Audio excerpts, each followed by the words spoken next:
Good morning, my friend. Welcome back to the Morning Minute Meditation. So glad that you have dropped by today. The Bible teaches us that whatever we do, we're to do it with all that we have. Now, the Bible said, whatsoever thy hand findeth to do, do it with thy might. The Bible then uses a term several times in the Bible. It is the two-word term, whole heart.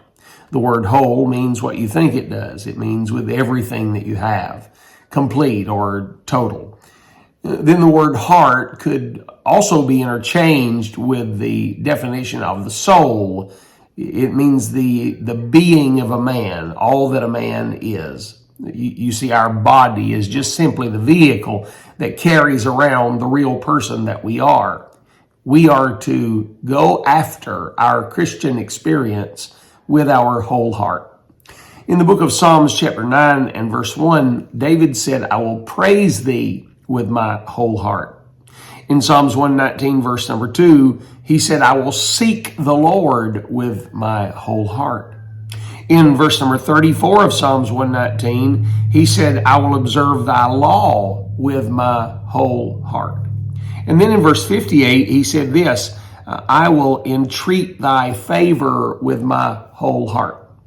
These four aspects of the utilization of the whole heart deal with very simple things. Number one, it deals with praising the Lord. Are you praising the Lord with your whole heart? Are you giving it your all? Secondly, these verses deal with pursuing God with our whole heart, seeking after God, finding God, and the experience of His presence, seeking it with our whole heart. Then it deals with the practice of our life. He said, I'm going to find out what the Word of God says, and I'm going to practice it. I'm going to be what God would have me to be, and I'm going to do it with my whole heart. The final verse deals with prayer. I'm going to entreat the favor of God. The way we do that is through intercessory prayer, going before the Lord with everything that we have and making much of our prayer life. Not just saying our prayers, but genuinely with all that we have, praying our prayers. Are you seeking the Lord with your whole heart? In World War I, the 308th Regiment, according to the story I read, was pinned down by artillery fire from the enemy. The enemy had pillboxes and mortar rounds that they were dropping in on the 308th. And then when the American artillery found out about it, they began to shell the area, hoping to get the enemy. Only they were dropping shells in on their men, and men were being injured and killed by friendly fire. They had no radio communication, and the only communication they had to get out was a homing pigeon, which was used often in World War I. So the last homing pigeon they had was released with a note to stop shelling them. When the pigeon took off, got airborne, a bullet grazed the side of its head, taking out one of his eyes. As he continued to fly on his mission, a piece of shrapnel caught him in the breast and cut his breast open and cracked his breastbone.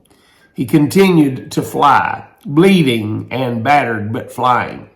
Another piece of shrapnel cut off the leg that was holding the canister that he was transporting the message by. And the canister was holding on by just a few ligaments of the leg that was left.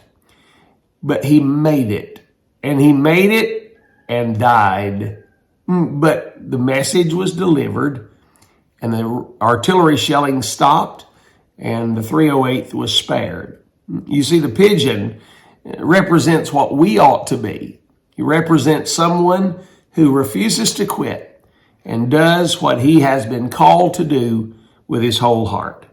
Are you doing that? Are you exercising your whole heart in this Christian experience that you're walking in? If not, please do so and begin today.